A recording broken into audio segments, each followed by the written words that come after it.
శ్రీమాత్రే నమః. అందరికి నమస్కారం అండి. వృశ్చిక రాశి వారు ఈ వీడియో మీ కంటబడింది అంటేనే ఇది యాదృచ్ఛికంగా కాదు, ఆ దేవత కటాక్షమే. వృశ్చిక రాశి వారి ఇంట్లో ఈ యొక్క దేవత పదే పదే రహస్యంగా తిరుగుతూ ఉంది. ఈ దేవత యొక్క కటాక్షం ఎప్పటి నుంచో మీ మీదే, అలాగే మీ ఇంటిల్లిపాది మీద కూడా ఉంది. కానీ మీరు మాత్రం ఆ దేవతని గుర్తించడం లేదు. అలాగే మే 1 తర్వాత మీ జీవితంలో గొప్ప అదృష్టం అనేది వరించబోతుంది. మీ జీవితంలో మీరు ఊహించిన మార్పు అనేది జరగబోతుంది. కాబట్టి తక్షణమే ఈ వీడియోని ఎక్కడ స్కిప్ చేయకుండా పూర్తిగా చూడండి. ఎందుకంటే గత 12 సంవత్సరాల నుంచి ఒక దివ్యశక్తి మీ నీడలా మీ వెంటే తిరుగుతుంది. మీరు మరణం అంచుదాకా వెళ్ళి త్రుటిలో తప్పించుకున్న, కటిక చీకటిలో ఉన్న ఒక దారి కనిపించినా అది ఆ దేవత కృపే. అసలు ఆ దేవత ఎవరు? ఆ దేవత ఎందుకు మిమ్మల్ని అనుసరిస్తుంది అన్న విషయం గనక తెలిస్తే ఖచ్చితంగా ఆశ్చర్యపోక తప్పదు. ఎటువంటి పని ఉన్నా సరే వాటిని ఆపేసి వెంటనే మీరు ఈ వీడియోని చూడండి. అప్పుడే అసలు మీకు ఆ దేవత ఎవరు, ఆ దేవత మీ నుంచి ఏం కోరుకుంటుంది, ఇలా అంటే మీకు రాబోయే ఆ శుభవార్తలేవేంటి అనే విషయాలన్నీ కూడా క్లియర్గా తెలుసుకోవచ్చండి. ఇక మొదటిగా మనం వృశ్చిక రాశి వారి గురించి తెలుసుకోవాలి. విశాఖ నక్షత్రం 4వ పాదం, జ్యేష్ఠ నక్షత్రం 1, 2, 3, 4 పాదములు మరియు అనురాధ నక్షత్రం 1, 2, 3, 4 పాదంలో జన్మించిన వారు వృశ్చిక రాశి పరిధిలోకి వస్తారు. వృశ్చిక రాశికి అధిపతి కుజుడు. రాశి చక్రంలో వృశ్చిక రాశి 8వ రాశి. లక్షణరీత్యా ఈ రాశి వారికి స్థిరమైనది, అనగా ఈ రాశి వారు అంచనాలు, నిర్ణయాలు ఖచ్చితంగా ఉంటాయి. అంటే ఊగిసలాడే ధోరణి వీరిలో మనకు పెద్దగా కనిపించదు. ఈ వృశ్చిక రాశి వారు జల స్వభావం అయినందువలన బయటపడకుండా పనులు చక్కబెట్టుకునే స్వభావం కలిగి ఉంటారు. ఈ రాశివారు రహస్యంగా కొన్ని వ్యవహారాలు కూడా చక్కబెడతారు. స్థిరంగా ఉండుటకు, ఆనందంగా ఉండుటకు, వాత్సల్యం కలిగి ఉండుటకు, దృఢత్వం కలిగి ఉండుటకు, అంచులంచెల విశ్వాసం కలిసి ఉండుటకు ఈ రాశివారు మూల సూత్రమని చెప్పుకోవాలండి. ఈ వృశ్చిక రాశి వారు మంచి ఆకర్షణీయమైన రూపాన్ని కలిగి ఉంటారు. చూడడానికి అందంగా ఉండడం మాత్రమే కాదండి, ఇతరులు చూడగానే వారి కష్టాలు వీరితో పంచుకుంటారు. ఈ రాశివారు మిత్రతత్వాన్ని కోరుకుంటారు కాబట్టి ప్రతి విషయాన్ని కూడా చాలా వరకు చాకచక్యంగా ఆలోచించి తెలివిగా నిర్ణయాలు తీసుకుంటారు. ఈ రాశివారు చాలా ప్రశాంతంగా సౌమ్య స్వభావాన్ని కలిగి ఉంటారు. వృశ్చిక రాశివారు రహస్య స్వభావులండి. మనసులో ఉన్నది బయట పెట్టరు. ఇతరుల విషయాలు గోప్యంగానే ఉంచుతారు. అంటే ఏ విషయమైనా సరే కొన్ని సమాచార స్వీకరణ విలక్షణ పద్ధతులను అవలంబిస్తూ ఉంటారు. వీరి వద్ద అబద్ధాలు చెప్పడం చాలా కష్టమని చెప్పుకోవచ్చు. ఈ రాశి వ్యక్తులకు తమ శక్తి సామర్థ్యాలు బాగా తెలుసు. వీరు తాము చేయాలనుకున్న ప్రతి పని విషయంలో కూడా కృతనిశ్చయంతో ఉంటారు. కఠినమైన నిర్ణయాలు తీసుకోవడానికి కూడా ఏమాత్రం వెనకాడరు కూడా. ఇక వృశ్చిక రాశి వారు అంటే క్రమశిక్షణ ఇష్టపడతారు కూడా. అలాగే ఏ విషయంలో కూడా నిర్లక్ష్యంగా అస్సలు ఉంటారు. అలాగే వీరు ప్రతి పనిని హృదయపూర్వకంగానే చేస్తారు. ఎవరికైనా సరే సహాయం చేయవలసి వస్తే ముందే ఉంటారు. వీరి దగ్గర ఉన్నా లేకపోయినా సరే ఎంతో కొంత సహాయం చేయడానికి ఇష్టపడతారు. అలాగే ఈ వృశ్చిక రాశి వారండి దయ, దానగుణం, క్షమాపణ గుణం కలిగి ఉంటారు. ఎవరైనా సరే కానీ వీరిని విశ్వసించిన వారికి మంచి ఫలితాలే ఉంటాయని చెప్పుకోవచ్చు. వీరు తమకు నచ్చిన వారు అపరాధం చేసినప్పటికీ కూడా క్షమించేటి గుణాన్ని కలగవారు. వీరి యొక్క అభిప్రాయం మార్చుటకు ఎవరికి సాధ్యం కాదన్నట్టు మొండి పట్టుదలగా ఉంటారు. ఈ రాశివారి మాటలో, తీర్పులో మృదువుగా మంచి స్వభావాన్ని కలిగి ఉంటారు కాబట్టి. అలాగే ఇతరులతో కలిసి తమ పని పూర్తి చేసుకోగల సామర్థ్యం కలిగి ఉంటారు. వీరికి మంచి కార్యాచరణ శక్తి ఉంటుంది. అనుకున్నది సాధించేంత వరకు నిద్రపోరు. సాధించడానికి ఎంత కష్టమైనా సరే పడే మనస్తత్వం వీరికి ఉంటుంది. అలాగే ఈ రాశిలో పుట్టిన వారు అందరినీ ప్రేమిస్తారు. వీరిది గొప్ప మనస్తత్వం అని చెప్పుకోవచ్చు. ఈ రాశిలో పుట్టిన వారికి ఉన్న సహనం చాలా ఎక్కువండి. 12 రాశుల్లో కల్లా సహనం ఎక్కువ కలిగిన రాశి ఏదైనా ఉంటుంది అంటే ఈ వృశ్చిక రాశి వారిని మాత్రమే చెప్పుకోవాలి. ఈ ఒక్క గుణం వల్ల వీరు చాలా ప్రత్యేకంగా అందరికీ నచ్చేలాగా చేస్తుందన్నమాట. చాలా వరకు కూడా అంటే ఎలాంటి చికాకునైనా ధైర్యంగా ఎదుర్కొంటారు, అందరికీ నచ్చేస్తారు. అలాగే ఈ రాశి వారు ఎవరైతే ఉన్నారో వీరి కష్టాల్లో వదిలివేసి పారిపోయే రకం కాదు. అయిన వాళ్ళకైనా సరే, స్నేహితులకైనా సరే, ఏమాత్రం కొంచెం పరిచయమైన వ్యక్తులకైనా సరే అండి, ఒకవేళ వారి కష్టాలు ఉంటే వారికి వెన్నుగా ఉంటూ అంటే ఏదో ఒక విధంగా ఆదుకుంటూ ఆ పరిష్కారాన్ని ఒక్కసారి ఎప్పుడైనా వీరికి చిన్న సహాయం చేసినా వారిని మాత్రం జీవితాంతం గుర్తుపెట్టుకోగలుగుతారు. మోసం చేయడం అనేది వీరికి నచ్చదు కాబట్టి. మోసం చేయడం గురించి ఎప్పుడు కూడా వీళ్ళు ఆలోచించరండి. అలాగే వీరు మోసపోరు కూడా. వీరిని మోసం చేయడం ఎవరి వల్ల కూడా కాదని చెప్పుకోవాలి. ఒక్కసారి అంటే స్నేహంగా ఉండేవారికి వీరిని గౌరవించి వారి పట్ల ఎంతో విధేయతగా ఉంటారు. ఎదుటివారు ఇస్తున్నటువంటి మర్యాదను కాపాడుకోవడానికి మాత్రమే జాగ్రత్త పడుతూ ఉంటారు. చాలా ప్రశాంతంగా సౌమ్య స్వభావాన్ని కలిగి ఉంటారు. ఇక వీరు గొడవలకి కాలు దువ్వే రకం కాదండి. ఒకవేళ ఎంత గొడవ జరుగుతున్నా సరే ఒక మాటతో పక్కకెళ్ళిపోతారు. ఇక ఈ వృశ్చిక రాశి వారికి అదృష్టపు రంగు రక్తవర్ణం. అదృష్టపు వారము గురువారం, ఆదివారం. ఇక అదృష్టపు సంఖ్యలు 9, 1. ఇక ఈ రాశి వారికి అనుకూలమైన రాశుల వారు వృషభ రాశి వారు, మీన రాశి వారు, కన్య రాశి వారు. ఇక ఈ రాశి వారికి అండి మధ్య వయసు వచ్చినప్పటి నుండి వీరి జీవితం అనేది చాలా అద్భుతంగా ఉంటుంది. అంటే వీరు అనుకున్నటువంటి వీరి జీవితాన్ని చూస్తారు. అత్యున్నత స్థాయికి చేరి మంచి పదవులు పొందే అవకాశం అనేది ఉంటుంది. అంటే మంచి ధన సంపాదన, మీరు అనుకున్న కలలండి, మీరు అనుకున్న జీవితాన్ని గడపగలుగుతారు. అలాగే ఈ రాశివారి ఇంట్లో ఎప్పటి నుంచో ఈ యొక్క దేవత అనుగ్రహం అనేది ఉంది. కానీ మీరు ఆమెని గుర్తించడం లేదు. మీరు ఒకవేళ గమనించుకుంటే గత 5 సంవత్సరాల నుంచి మీ ఇంట్లో మీతో పాటు జరిగిన కొన్ని ప్రమాదాలు ఏవైతే ఉన్నాయో త్రుటిలో తప్పించుకుంటున్నాయి. అంటే దానికి కారణం ఎవరో కాదండి, అది కేవలం ఆ దేవత అనుగ్రహంతోనే మీకు ఈ కరుణ అనేది కలిగింది. ఎందుకంటే ఆ దేవత ఎల్లప్పుడూ కూడా మిమ్మల్ని కాపాడుకుంటూనే ఉంటుంది.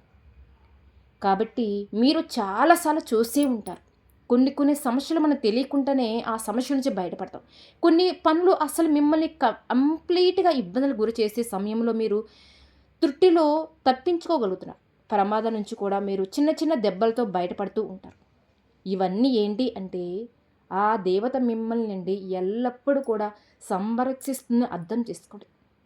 అసలు ఆ దేవత ఎవరు? అసలు ఆ దేవత మీ నుంచి ఏం కోరుకుంటుంది? అలాగే మీరు ఆ దేవతను ఏ విధంగా గుర్తించగలరు? ఇవన్నీ ఇప్పుడు మీకు క్లియర్‌గా తెలుసుకోవచ్చండి. అంటే ఎప్పుడు కూడా ప్రతి ఒక్క మనిషికి కులదైవం అనేది ఉంటుంది. కానీ ఈ రోజుల్లో ఎవరికి కూడా వాళ్ళ కులదైవం గురించి ఏమాత్రం కూడా కొంతమందికి ఐడియా ఉండొచ్చు, కొంతమందికి ఐడియా ఉండకపోవచ్చు. ఎప్పుడైతే మీ ఇంట్లో ఉన్న పెద్దవాళ్ళు మనకి చాలా చక్కగా అలాగే మన ఊర్లో ఎక్కడైతే మనం ఉంటామో వాళ్ళు అక్కడ కులదైవానికి సంబంధించిన ఏదో ఒక చిన్న గుడి కానీ లేదంటే మందిరం కానీ ఉండే ఉంటుందండి. అంటే ఖచ్చితంగా ప్రతి ఒక్కరికి కులదైవం అనే వాళ్ళు ఖచ్చితంగా ఉంటారు. కానీ ఈ రోజుల్లో ప్రతి ఒక్కరూ సిటీస్ లైఫ్‌లో బతుకుతూ చాలా బిజీ లైఫ్‌లో ఉంటూ అలాగే వాళ్ళు ఏమాత్రం కూడా ఇవన్నీ అసలు పట్టించుకోవటం లేదు. కాబట్టి కులదేవత ఇంటి దేవుడు పూజ వంశపరంగా వచ్చే సాంప్రదాయం. ప్రతి కుటుంబానికి అంటే మీ కుటుంబం పెద్దలను అడిగినా లేదా కుల పెద్దల ద్వారా మీ కులదైవం స్త్రీ లేదా పురుషుల రూపంలో ఎవరైనా తెలుసుకోండి. ఇది సాధన దైవం కాదు, వంశాన్ని కాపాడే దేవత. కులదైవం అంటే మీ కుటుంబం తరతరాలుగా భక్తితో కొలిచే దేవత. మీరు ఇతర దేవుళ్ళను కొలిచినా మీ ఇష్ట దైవాలు ఉన్నా కూడా కులదైవం ప్రత్యేకం. మీ పూర్వీకులు తరతరాలుగా ఈ దేవతను కొలవడం వల్ల మీ కష్టం వచ్చినప్పుడు ఆ దేవత త్వరగా పలుకుతుంది. ఇది కులదేవత గొప్పతనం. ఎవరైతే మరవకుండా వీరిని నిలుపుకొని ఇంట్లో పూజించుకుంటారో వారికి సకల సంపదలు ప్రసాదిస్తాయని కూడా నమ్మకమండి. నేటి కాలంలో చాలామందికి తమ కులదైవాలు ఎవరో తెలియకపోవచ్చు. మన పెద్దవాళ్ళు ఇరువైపులా మనకు వారసత్వం సంపాదనగా ఇచ్చే వెళ్ళారు. వారి అనుగ్రహం పొందడం మాత్రమే మన చేతుల్లో ఉంది. కులదైవం మన పూర్వీకులతో లోతైన ఆధ్యాత్మిక బంధాన్ని కలిగి ఉంటాయి. కుటుంబంలో ప్రతి తరానికి ఈ దేవత ఆరాధన ఒక సాంప్రదాయంగా వస్తుంది. ఇది కేవలం ఒక ఆచారం మాత్రమే కాదండి, తరతరాల భక్తి ఒక చోట కేంద్రీకృతమై ఉంటుంది. మీ వంశంలో వారందరూ ఏకమై ఒకే దేవతను కొలవడం వల్ల ఆ ప్రార్థనలకు ఎక్కువ శక్తి ఉంటుందని కూడా నమ్ముతారు. ఇది కుటుంబంలోని సభ్యుల మధ్య కూడా ఒక రకమైన ఐక్యమతం పెంపొందిస్తుందని చెప్పుకోవచ్చు. మీ పూర్వీకులు తరతరాలుగా చేసిన నిరంతరం భక్తి పూజల వల్ల కులదైవం ఆ కుటుంబంపై ప్రత్యేక అనుగ్రహం కలిగి ఉంటుంది. అందుకే మీకు ఏదైనా కష్టం లేదా ఆపద వచ్చినప్పుడు మీరు కులదైవాన్ని ప్రార్థించినప్పుడు వారు త్వరగా స్పందించి మీకు సహాయం చేస్తారని నమ్ముతారు. ఇతర దేవతలు ప్రార్థించినప్పటికీ కూడా కులదైవం తమ వంశానికి చెందిన వారికి మరింత త్వరగా సహాయం చేస్తుందని నమ్ముతారు. ఇది మీ ప్రార్థనకు ఒక ప్రత్యేక ప్రాధాన్యత ఇస్తుందని చెప్పుకోవచ్చు.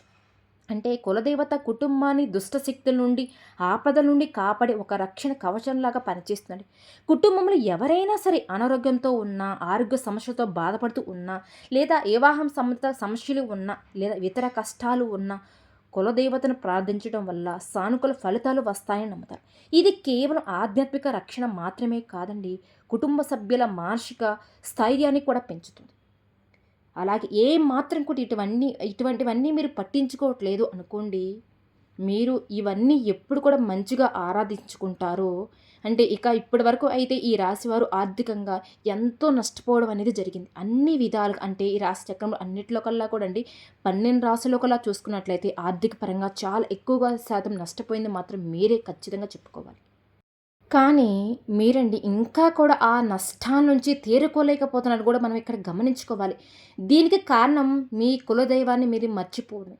కులదైవాన్ని కానీ మీరు మర్చిపోతే మాత్రం మీరు చాలా రకాల వంటి ప్రాబ్లమ్స్ అనేవి మీకు ఇంకా క్రియేట్ అవుతూనే ఉంటాయి. మనకి ఆ కారణం అనేది తెలియక సతమతమవుతూ ఉంటాం. ఇంట్లో గొడవలు జరుగుతూ ఉంటాయి. ఎందుకు మనకి ఎప్పుడు ఈ విధంగా జరుగుతుంది అని మనం మన ఆలోచనలతో పడిపోతూ ఉంటాం. అలాగే మీ పెద్దవారిని అడిగి చక్కగా తెలుసుకోండి. మీ కులదైవం ఎవరు అని. ఆ కులదైవానికి మీకు కుదిరితే విగ్రహం కానీ, లేదంటే ఇంట్లో అంటే పటాన్ని తెచ్చుకోండి. అలా కుదరదు అనుకుంటే మాత్రం ఖచ్చితంగా కులదైవం పేరేంటో, కులదైవం ఎవరు అనేది తెలుసుకొని నిత్యం ఆమెను స్మరించుకుంటే, అంటే లేదంటే ఆ దేవతను అంటే మీ కులదైవాన్ని మీరు పూజించుకుంటూ, ఆరాధించుకుంటూ నిత్యం కూడండి ఆమెను నిత్యం మీరు దేవత ఆరాధన చేసుకోవాలి ఖచ్చితంగా. మనం ఎంత ఇష్టదైవాలు పూజించుకున్నా సరే, ముఖ్యంగా మన కులదైవాన్ని మనం ఖచ్చితంగా పూజించుకోవాలి. ఇలా చేస్తే మీకు దేవత కటాక్షం అనేది మరింతగా పెరుగుతుంది. అలాగే మీరు ఇక్కడ చేయవలసిన మరొక పని ఖచ్చితంగా కులదైవం గురించి తెలుసుకొని, ఒక మంచి రోజు చూసుకొని, మీ పెద్దవాళ్ళతో మాట్లాడుకొని, మీ కులదైవాన్ని ప్రతిష్ఠించుకోండి. మీరు ఎంత పెద్ద సిటీస్‌లో ఉన్నా సరే, ఎంత బిజీ లైఫ్‌లో ఉన్నా సరే, మనకి దైవం ముందు అవేమీ కూడా పనికిరావండి. మనకి ఏది కూడా దైవ అనుగ్రహం లేనిదే పొందలేము. కాబట్టి ఖచ్చితంగా వృశ్చిక రాశి వారు ఆ దైవానికి సంబంధించిన ఎటువంటి పని అయినా సరే నెగ్లెక్ట్ చేయడం అస్సలు మంచిది కాదండి. అలాగే మీరు మీ కులదైవాన్ని గురించి పెద్దవాళ్ళని అడిగి ఖచ్చితంగా తెలుసుకోండి. మీ కులదైవానికి మీరు ఏ విధంగా పూజ చేసుకోవాలి, ఎలా ఆరాధించుకోవాలి విషయాలు తెలుసుకోవాలండి. అలాగే మీరు మొదటిగా ఫస్ట్‌గా చేయవలసిన ఒక పని ఉందండి. మీరు ఏదైనా సరే ఎక్కువ శాతం పక్కన వాళ్ళని ఎక్కువగా నమ్మేస్తూ ఉంటారు.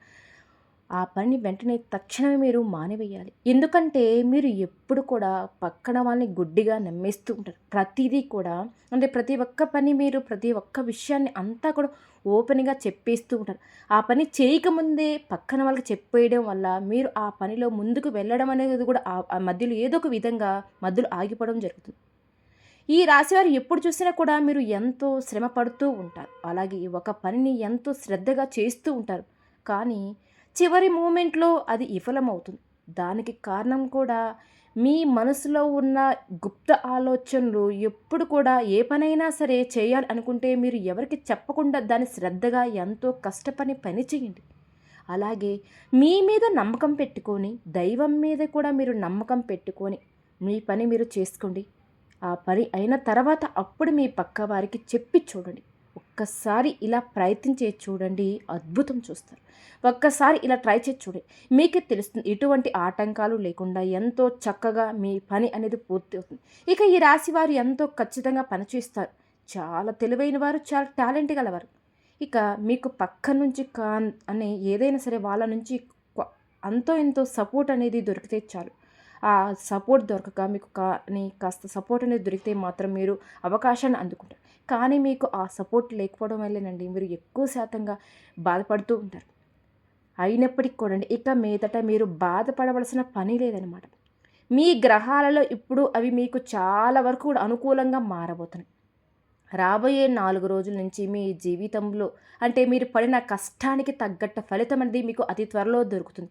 ఇప్పటిదాకా మీరు చేసిన మంచి గుణం, మీ మంచి పనులు మీకు ఫలితంగా అవి రాబోతున్నాయి. ఇక నుండి మీకు మీ కర్మ ఫలాలు ఏవైతే మంచిగా మీరు చేశారో అవన్నీ కూడా మీకు తిరిగి రాబోతున్న విషయం మర్చిపోకండి. ఇక నుంచి అన్ని విధాలుగా మీకు అద్భుతంగా ఉండబోతుందండి. అలాగే మనకి మే నెల తర్వాత మీకు రాబోతున్న అతిపెద్ద శుభవార్తలు ఏమిటి అంటే, ఎవరైతే పెళ్ళికి సంబంధించిన సంబంధాల కోసం ఎదురు చూస్తున్నారో అటువంటి వాళ్ళకి అనుకోకుండా మరింత మంచి సంబంధాలు అయితే కుదురుతాయండి. అలానే కాకుండా మీ డబ్బు మధ్యలో ఆగిపోయిన అంటే జాబ్ కోసం ఎవరైతే ఎదురు చూస్తున్నారో వాళ్ళకి మంచి స్థాయిలో జాబ్ అనేది ఏర్పడుతుంది. ఇక మీరు ఏదైనా ప్రాపర్టీస్ కానీ, ఇల్లు కానీ, వాహనాలు కానీ కొనాలి అనుకుంటే అవన్నీ కూడా తీరిపోయే సమయం ఆసన్నమైందని చెప్పుకోవచ్చు. ఇక అలాగే వృశ్చిక రాశి వారిలో స్టూడెంట్స్ ఎవరైతే ఉన్నారో వారికి ఒక వార్త ఉంటుంది. అంటే ఎంతో కష్టపడి చదువుకుంటున్నారు, ఎగ్జామ్స్ అనేవి రాశారు, అలాగే విదేశాల్లో స్టడీస్ కోసం అప్రెస్ అయ్యారో ఈ సమయంలో మంచి అనేది మీకు స్టార్ట్ అయిందని చెప్పుకోవచ్చు. ఇక మీ హెల్త్‌కు సంబంధించిన ఒక విషయం అయితే చాలా జాగ్రత్తగా ఉండాలి. ఇక్కడ నుండండి కొంచెం మీకు కాస్తంత హెల్త్ పరంగా అప్ అండ్ డౌన్స్ అనేది కనిపిస్తాయి. మీరు పెద్దగా బాధపడవలసిన అవసరం లేదు. పెద్ద పెద్ద అనారోగ్య సమస్యలైతే ఏమీ లేవు. ఎక్కువగా ఈ సమయంలో చిరాకుగా ఉండేలాగా చేస్తూ ఉంటుంది. చిన్న చిన్న అనారోగ్య సమస్యలే ఒకదాని తర్వాత మరొకటి వస్తూనే ఉంటాయి. ఆ సమయంలో మీకేంటంటే చాలా వరకు కూడా చిరాకుగా ఉంటుంది కదండీ! అలాంటి సమస్య మిమ్మల్ని వేధిస్తూ ఉంటాయి. అలాగే ఈ రాశివారండి ఆహారం మీద, అలాగే రోజు మొత్తం మీద ఏంటంటే సమయానికి నిద్రపోవడం, సమయానికి తినడం, కుదిరినప్పుడల్లా ఏంటంటే మీ మనసు ప్రశాంతంగా ఉంచుకోవడానికి ప్రయత్నం చేయండి. ఈ వీడియోలో చెప్పిన విధంగా చేసుకుంటే సరిపోతుంది. మీ హెల్త్ కూడా చాలా మంచిగా ఆరోగ్యంగా ఉంటుంది. వృశ్చిక రాశి వారు ఇక నుంచి మీరు దేనికి కూడా భయపడవద్దు. ఎందుకంటే ఇక్కడ నుంచి మీకు ప్రతి ఒక్కడు కూడా చాలా మంచి అనేది జరగబోతుంది. మీరు చేయవలసిందల్లా కేవలం మీ కులదైవానికి సంబంధించి అంటే మీ కులదైవాన్ని మీరు ప్రసన్నం చేసుకుంటే చాలు, సరిపోతుంది. మీ కులదైవానికి ధూపం, దీపం, నైవేద్యాలు ఇలా నిత్యం ప్రతి ఒక్కటి పెట్టుకొని ఆ దేవతను ఆనందపరచండి. ఆ తర్వాత మీ లైఫ్ ఇట్టే మారిపోతుంది. అద్భుతంగా మార్పులు సంభవిస్తాయి. అలాగే మీకు వీలైనంతలో పేదవారికి దాన ధర్మాలు చేయండి. అన్నదానం, వస్త్రదానం లేదా ధనరూపణ అన్నదానాలకి, వృద్ధులకి మీకు చేతనంత వరకు మీ స్తోమతను బట్టి సహాయం చేయండి. దాని ద్వారా మీకు ఇంకా ఎక్కువ పుణ్య ఫలాన్ని పొందగలుగుతారు. అలాగే ఈ రాశివారు ఎప్పుడు కూడండి గోమాతను ఆరాధించండి. ఎందుకంటే గోమాత అంటేనే సకల దేవతల స్వరూపం కాబట్టి గోమాతను ఆరాధించడం వల్ల మీ జీవితంలో ఎన్నో శుభ ఫలితాలు అయితే మీరు పొందుకుంటారు. ఎందుకంటే సకల దేవతల యొక్క ఆశీర్వాదాలు మీకు తోడుగా ఉంటాయి. ఇక ఈ రాశివారు నిత్యం కూడండి ఇంట్లో దీపారాధన చేసుకోవాలి. ఇలా దీపం వెలిగించి దేవుడిని ప్రార్థించడం వల్ల మీ కోరికలు త్వరగా నెరవేరుతాయి. ఈ రాశివారి మనసులో ఉన్న భావనలు భగవంతుడికి త్వరగా చేరుతాయి. ఈ ధూపం మనసుకు శాంతిని ఇస్తుంది. మెరిసే కాంతి దుష్ట శక్తులను దూరం చేస్తుంది. అలాగే తులసి కోట ముందు కూడా నిత్యం కూడా మీరు దీపం వెలిగిస్తే చాలండి, మీకు సకల శుభాలు కలుగుతాయని కూడా జ్యోతిష నిపుణులు తెలియజేస్తున్నారు. ఈ రాశివారికి చెందిన వ్యక్తులండి మంగళవారం నాడు దుర్గాదేవికి కుంకుమ పూజ చేసి మినుములు దానంగా ఇవ్వాలట. అలాగే గురువారం నాడు శివాలయంలో అభిషేకం చేసిన తర్వాత శనగలను దానంగా ఇవ్వాలి. ఇలా చేయడం వలన మీకు మంచి శుభ ఫలితాలు అయితే కలుగుతాయి. ఈ రాశివారు మరింత శుభ ఫలితాలు పొందాలి అనుకుంటే కనుక శుక్రవారం రోజున లక్ష్మీదేవిని పూజించడం, కనకదార స్తోత్రం, శ్రీ సూక్తం పఠించడం, అలాగే ప్రతి నిత్యం ఇంట్లో దీపారాధన చేసుకుంటూ ఉండాలి. ఈ వృశ్చిక రాశి వారు కనుక ప్రతినిత్యం దీపారాధన వల్ల శక్తి స్వరూపమైన అమ్మవారు అనుగ్రహించి ఇది బాధలను తొలగిస్తుంది. అలాగే శ్రీకృష్ణుడు పూజించడం, ఆరాధించడం కూడా శ్రీకృష్ణుడి యొక్క ఆలయానికి వెళ్ళి దర్శనం చేసుకోవడం కూడా మీకు ఎంతో అద్భుతమైన మార్పులు వస్తాయని కూడా చెప్తున్నారండి. ముఖ్యంగా మీ కులదైవాన్ని తెలుసుకొని వారికి నిత్యం పూజలు చేయడం వల్ల మీ కుటుంబానికి శుభం చేకూరుతుంది. ఇది కేవలం విశ్వాసం మాత్రమే కాదండి, మీ వంశం పరువును నిలబెట్టే ఒక గొప్ప బాధ్యత. కాబట్టి మనం ఎంత బిజీగా ఉన్నా సరే మన కులదైవాన్ని ప్రసన్నం చేసుకుంటే చాలు. కులదేవత అంటే మీ కులానికి సంబంధించిందే కాదు. చాలామంది ఈ విషయంలో పొరపాటు పడుతూ ఉంటారు. ఇది వంశపారం బట్టి వస్తుంది కాబట్టి మీ పెద్దవాళ్ళని అడిగి తెలుసుకోండి. ప్రతినిత్యం ఇంట్లో దీపారాధన చేసుకుంటే చాలండి, మీకు అన్ని విధాలుగా కూడా శుభాలే జరుగుతాయి. చూశారు కదండి, ఈ వీడియో కనుక మీకు నచ్చినట్లయితే ప్లీజ్ లైక్ చేయండి. అలానే మన ఛానల్ కొత్తగా చూసే వాళ్ళైతే దయచేసి మన ఛానల్ కూడా సబ్స్క్రైబ్ చేసుకోండి.